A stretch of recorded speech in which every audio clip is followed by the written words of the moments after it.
did you end up working together? That's a long story, actually. I have no idea, actually. How did we...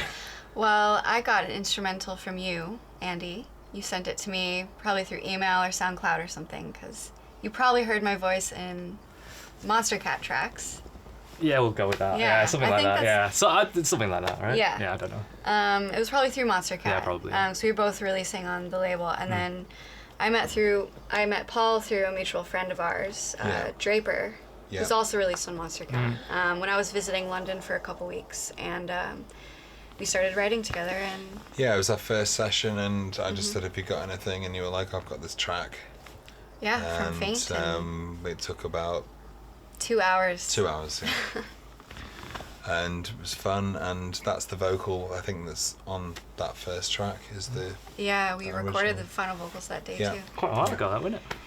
Yeah, so it started with that song, We Won't Be Alone, and then we kept... Every time I got an instrumental from Andy, I had Paul co-write the top line with me, and we just kept doing that, doing it that way. Just, why break the mold? Yeah, it just worked, so... Yeah. Uh-huh. Cool. And what would you say of all the collaborations you've done together? Which is your favourite? What about you? What do you think? It's kind of hard to choose. Either this one, Solace, or We Won't Be Alone.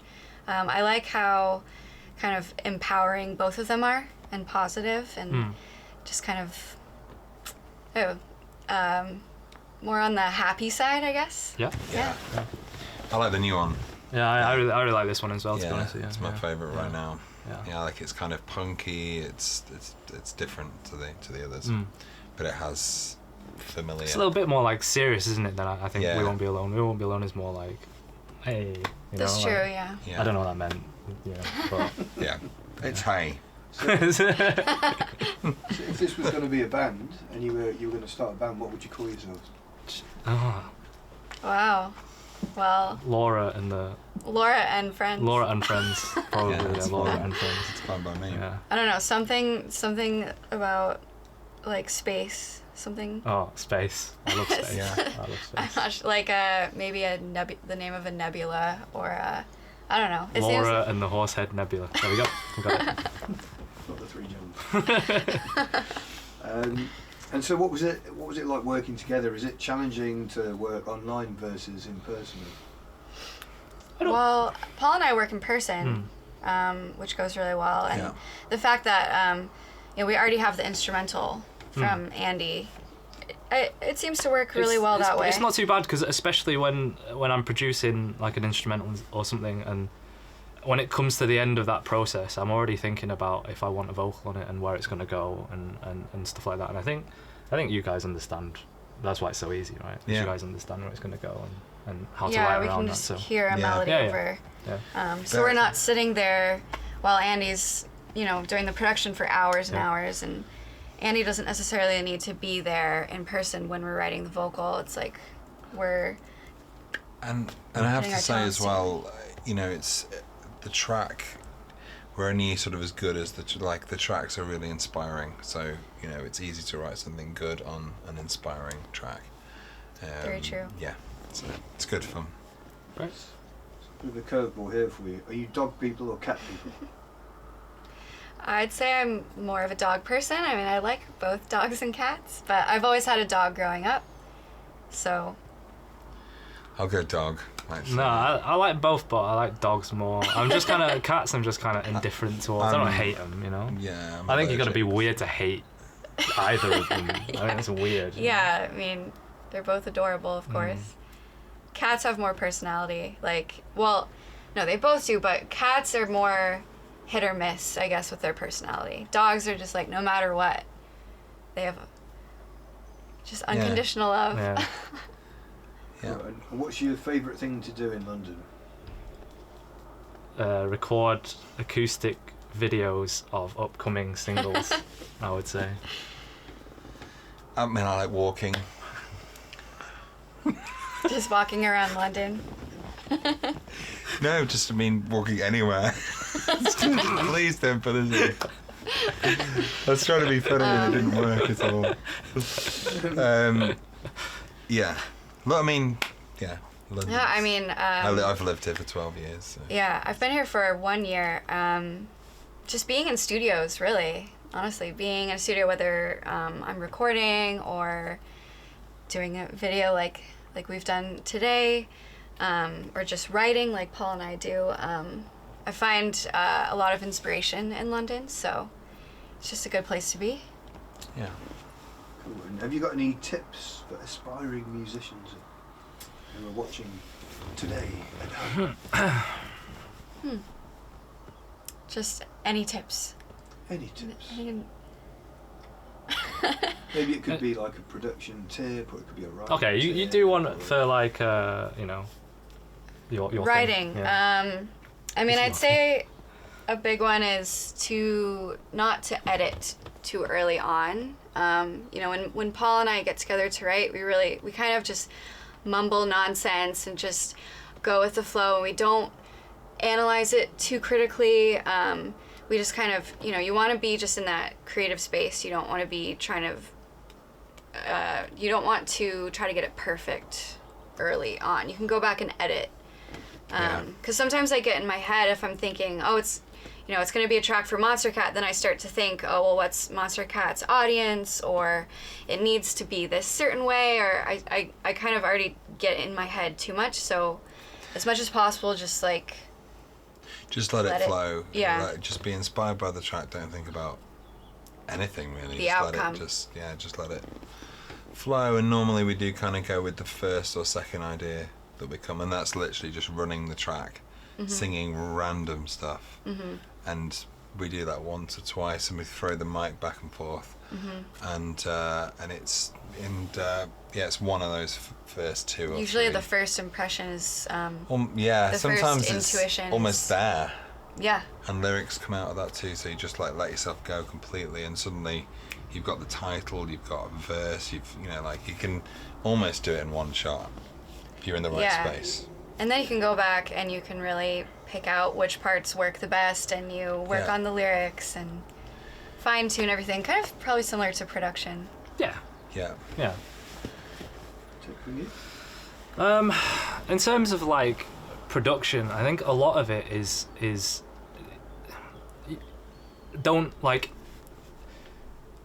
take online like tutorials too much as gospel, because the problem is that a lot of it is very subjective, and a lot of it depends on what kind of material that you're working on as well.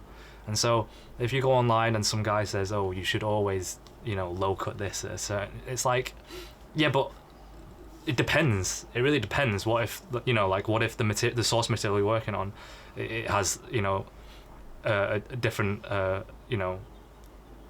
frequency composition than the material that he's working with. It's like you need to just learn to trial and error everything a lot, I think, and really Break the rules a little bit. I guess so, but I mean there is a certain limit to that. Like you do need to learn the basics, like the fundamentals of what it is that you're doing, but not in a way that you're just blindly kind of following rules, It's more important to learn how the tools work and stuff like that, then you can start messing around, I think. And can you tell us a little bit about the lyrics, how they were written, whether you were together or who wrote them, and how that Well, came that was you about? guys, isn't it? Yeah. Paul and I wrote them. Yeah. Well, did we already have the title? Yeah. Yeah, The instrumental was already the instrumental named, was already named Solace, so we knew something warm, good vibes, something positive. We just branched off from there, really, and I think we gravitate towards, as most writers do, it being about love. So it's kind of a go-to. Yeah, and we snuck the word solace in. That was like one of the last things we did. It just fit in, pretty naturally. Yeah. It's just like, hang on, you just get it in there. So yeah. So what was the most challenging thing about working together?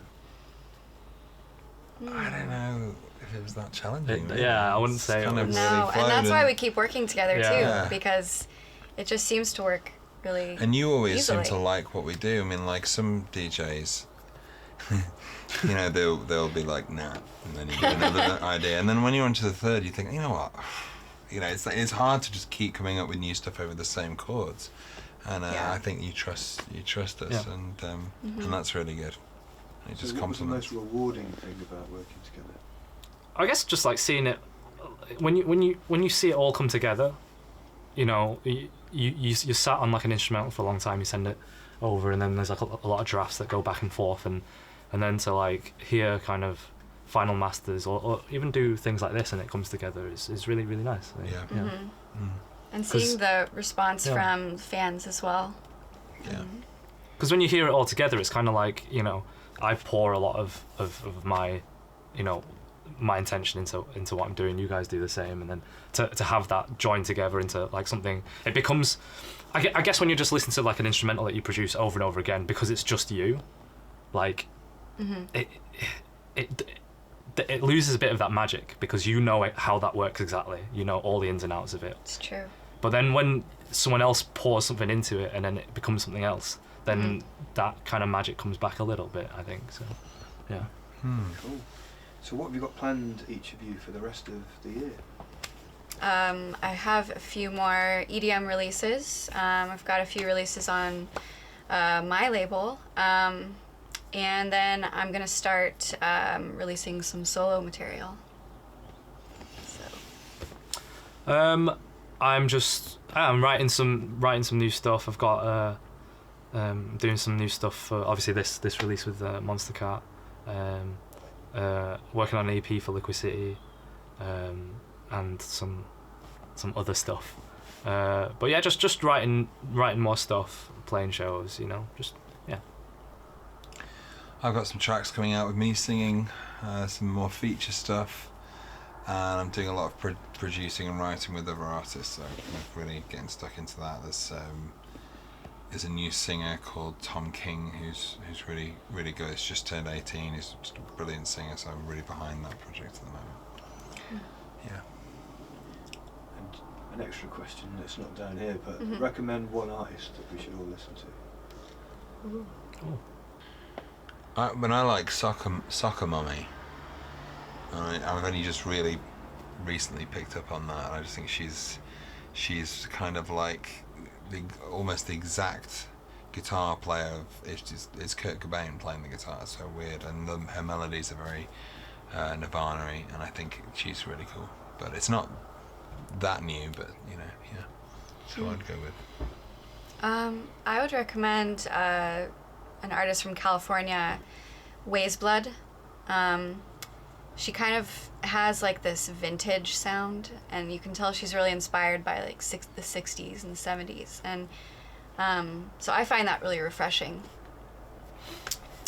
Yeah. I think not really up and coming, but like I would really recommend listening to like Helios. Helios is, I think it's just a project by one guy, but he makes the most amazing kind of like ambient kind of I don't know how to describe it really. It's just really, really nice music. Mostly instrumental. I think it's all instrumental actually, but it's really, really nice, yeah.